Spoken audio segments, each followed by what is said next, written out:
Welcome to Project Metameleia. Booting up scenario 2D2 GT 98. Dear Basil, we met 3 years ago, but if you've forgotten me, my name is Trent Askos. You may have heard over the past 3 years about the state of the Amherst region. It's unfortunately worsened since your success with defeating your father all that time ago. King Blake is planning something I fear will end up being a repeat of what Fabio did to Fritho. And in short, as your Fritho's own hero, I ask for your assistance with this predicament. My house is in Karaka Town. Please meet me there ASAP so we can discuss the matter more. Yours sincerely, Trent Askos. Those were the first words that Basil had to read that day. He had been left a letter at the breakfast table, detailing the words of an old acquaintance he once knew. He could faintly recall what that stranger said on his 16th birthday. There was a benevolent king known as Mihai Latimer. However, one day, he was murdered by his own son Blake. Blake abused the power of his Pokémon partners in order to ensure that nobody would stand in his way. And Parmeny and Deschakla tried to stop him, but Blake had become too powerful, and the two failed, disappearing into obscurity, and Blake still rules Amherst to this day. It was a strange predicament. On one hand, a large part of himself was screaming that this was a bad idea, to stay home and wait for the peace to wash by on its own accord. But another, quieter part of him wanted to help. A part of him that felt insecure, almost, about the prospect of being forgotten for what he had already done for Fritho years prior. About how, without being known as a defender of Fritho, he was nothing. Just some 19-year-old trainer who won against his birth father on what was merely a fluke. And so, against his better judgment, he chose the latter. It had been a few hours since he had made that decision. After meeting with two old faces, the titular Trent Askos and another called Salem Natsu, they had set out on an old boat rental, heading across the ocean towards the darkened land of the Amherst region. Trent, how long is it gonna take us? Sorry, but Amherst is still a fair bit away. We won't be seeing land until tomorrow. Right, I'm gonna go check on Salem. Basil would look away before heading back down below deck, while Salem would be sitting in the room, tending to everyone's Pokémon. Ah! Hey, Basil, isn't this cool? I've never been on a boat before. Oh, hey Vanilliz. It is pretty exciting, isn't it? I'm more nervous, honestly.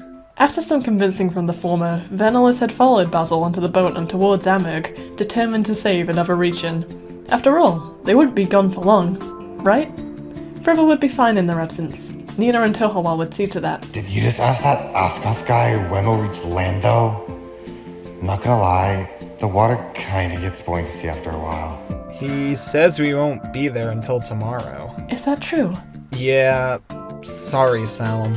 Oh, that's a shame. Basil would break the awkward tension with a question that had been plaguing his mind ever since the two had met again. Salem, do you remember 3 years ago when me and Peter met you for the first time? How did you know Peter's name? I knew his name because we used to be friends in the past. We went to the same primary school, actually, so I guess you could call us childhood friends, in a sense. But after primary was over, Wyatt pulled Peter into homeschooling, and I started to see him less and less until Peter forgot I even existed, I suppose. He doesn't remember, but I do. You two were pretty close back then, huh? Even now, 3 years later, Wyatt had his way of seeping into conversations. He tried not to think about it too much, as he knew it was a sore spot for his brother. He didn't care what he personally thought about what happened back then. Peter's feelings were more important. After all, he was the one who— Basil, are you listening to me? Oh, yeah. I'm fine. Just got lost in thought. What do you think Amherst is gonna be like, Salem? Well, I'd like to believe it's nice there. Evil dictators aside. It must have been nicer, at least, before Blake took the throne. King Blake. Sorry, but could you maybe tell me more about what caused Amherst to be like this? You see, there were these two kings, brothers. You already know Mihai, of course, but there's also his lesser-known brother, Eric, the heir to the Delwis throne.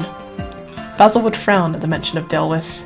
Out of all things he had an opinion on, he definitely knew the Delwis Empire was bad news. After all, they conquered the region Basil called home, and killed thousands in the process. He could never forgive people like that. Eric and Mihai had a good relationship, but their sons, not so much. Eric's son, Fabio, was a nice enough kid, but Blake, well, there were rumors that he was born evil, but I don't believe that. As he grew up, he became power-hungry. I think the word is megalomania. And eventually it led to him murdering both his parents and King Eric, plunging both kingdoms into disarray. That still doesn't give Fabio an excuse for conquering the Frithel region. Like Blake, the power got to his head after taking the throne from his father. Basil, I was just explaining what could have led King Fabio to go down that path. Losing a father must have affected him a lot. So now we try to stop King Blake from doing the same thing Fabio did. Yeah, pretty much. Basil would pause, thinking things over in his head. I'm no better than Wyatt. What we're about to do, is it going to be justified? Alright, let's do this. They had finally arrived in the Amurg region, and things weren't exactly what they expected. They were worse. For one, the once prosperous so-called capital of the region was a ghost town, stripped of any personality and covered to the brim in propaganda. Dubno Town. And to top it all off, the region itself was covered in some kind of literal darkness, as if the day would never show. It was miserable. Philip, could you light the way? Who are those people? Do they have clearance? What Pokemon is that? Where did they come from? As the trio reached the base of the castle, Basil spoke up. We made it. Do you want me to scout out the area for guards, Trent? Yeah, that would be appreciated. I'll be the one dealing with Blake. So Salem, could you split up and do the same? Oh, okay. Basil would stare at Trent for a moment, analysing his face in detail. A smile would be placed upon it, but Basil couldn't shake the feeling that something was off about Trent. He seemed almost too relaxed. Of course. Salem, I think you should take Venilas with you. I'll go ahead. Huh? Okay. No problem, Basil. Leave it to me. A few minutes would pass, and Basil could no longer hear the others as he roamed the halls on his own. He had felt on edge ever since he had entered the capital, and even more so now that he didn't have Venilas at his side. Halt, intruders! We will not allow you to see King Blake without a permit! Luna, help me out here!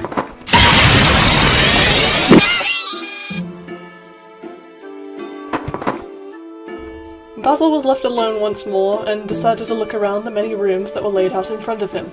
He passed door after door before finding one that was slightly ajar. He stood in front of a dining room. The table was fully set for a party of 4, but the room hadn't been entered in years. The food on the plates was stale, cold and mouldy, and some of the drinks were still half full. Basil would pick up one of the glasses, examining it. This must have been the way that Blake killed them. These drinks, or the food, they had something in them. Basil spotted an empty plastic bottle, thrown carelessly into the corner of the room. The design seemed familiar to him, the yellow striped label bringing a certain Pokémon to mind. Poor plastic. Of course.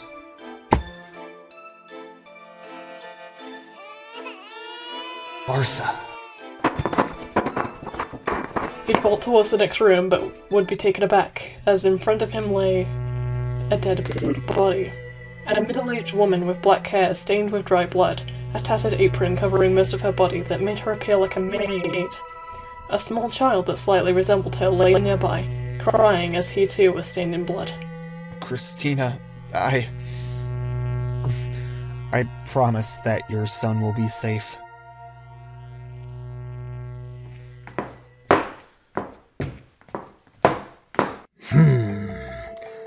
You must be the intruder those guards were yelling about. You still need to fill out the forms if you wish to speak with me. I wish for a presence with the king. Well, I suppose if your query is really that important, I could humor you for a while. Alright, Blake Latimer. Listen up. You see, what you're doing over here in the Amherst region isn't really something I like. Especially after what your cousin did to our region. Oh, I see. So you're one of those rebel types. Leave now, and I might consider sparing your life. I've come here to make a deal. Fight me, 1v1. No weapons or dirty tricks. We keep going until one of us surrenders. Is that all? Then tell me, rebel boy, what happens when we surrender? You beat me, and you can do whatever you want with me. Imprison me, torture me, I don't care. Kill me if you really want. Betting your life away already? Cocky, aren't you? Alright, then what happens if, by some fluke, I lose? You wouldn't want to find out. Alright, rebel boy, you're on. Is that all you've got? I thought a simpleton like you would at least know how to fight before challenging me. See? I'd suggest you surrender now before you end up embarrassing yourself more, rebel boy. Yeah, right. Like I'd ever surrender to you. And my name is Trent. No. I like rebel boy more. Now get up, if you're so willing to continue. Shut up! There's still one thing you haven't accounted for. Oh, really? Do tell. Rules were meant to be broken. Trent would step back, looking at Blake struggle. His own face was cold, expressionless.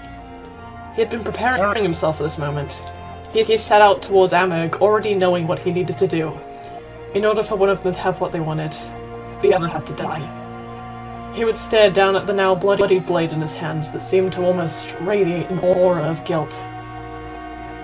Trent smiled. This was justified. Trent, what happened here? This was justified. This was not justified. Attention, people of Dubno Town. Yesterday, King Blake was found dead in his throne room, slain by a brave rebel group from the Frithra region. One member of that group being me, Trent Askos. I fought valiantly against the king, determined to free all of you from his darkened prison, in hopes of once again blessing your region with light. Please, join me, as me and my partner Salem usher in a new era of peace. As these words were announced to the crowd only a few days after King Blake's dethroning, a bright light would spread through the skies, causing every onlooker to gaze upwards for the first time in decades. The darkness had disappeared, and in the center of it all, a golden griffin spread its wings in the morning sun. Harmony had returned, and with it, peace was truly restored. And so, without warning, Trent was appointed as the new leader of the renamed Askos region. But whilst these events unfolded, Basil Palm attended to separate matters. He had been taking care of the child he had discovered for the past few days, out of the sights of Salem and Trent. He saw something he wasn't supposed to.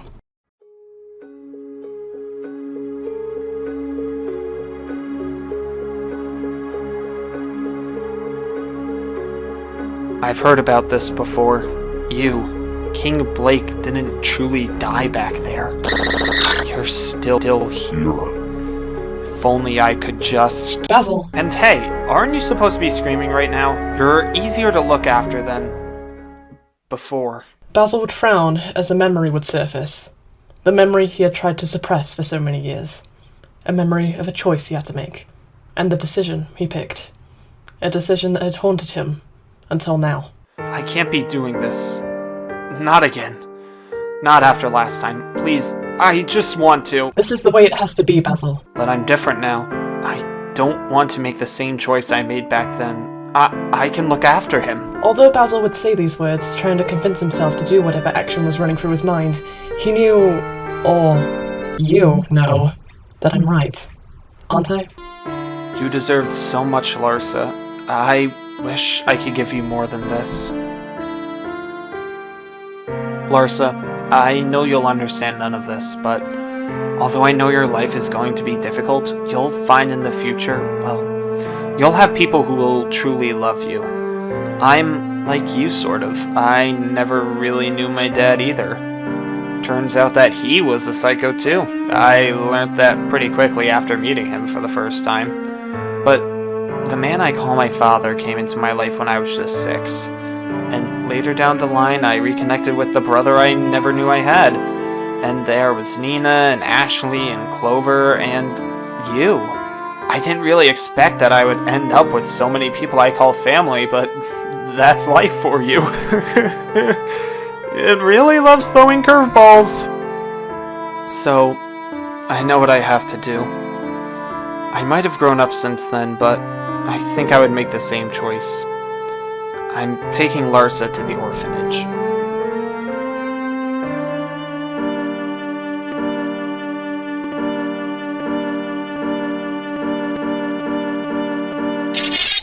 What? Hey, wait! I wasn't done! Basil, you passed with flying colours. As long as you're able to come to terms with what you did, that's more than enough. Woo! Congratulations! It was really that simple? Well, aren't you feeling better after that? Yeah, it was cathartic. Alright, this officially marks our first successful run of Project Metameleia. I'll run the simulation now. No, wait! This machine, it can simulate pretty much anything, right? Within the confines of your own memories, yes. Why? There's a certain memory I'd like to see, if that's okay.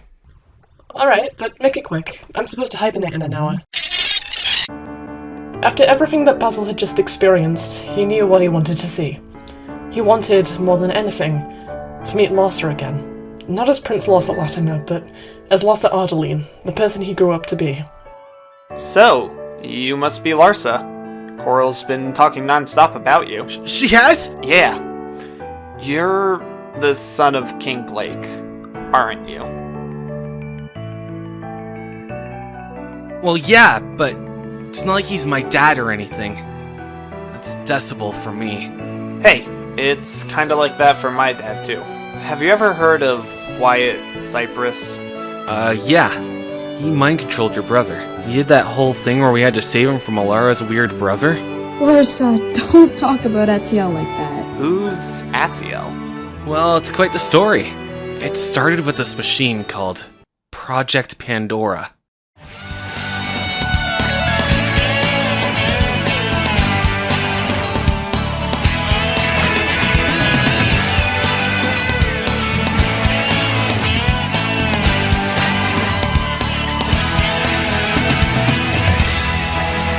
It's a whole new world we live in. It's a whole new way to see.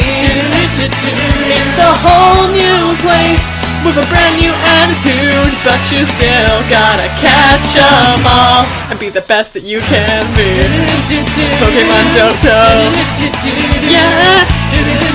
Pokemon Johto. Oh. Pokemon Johto. Oh yeah. Pokemon Johto!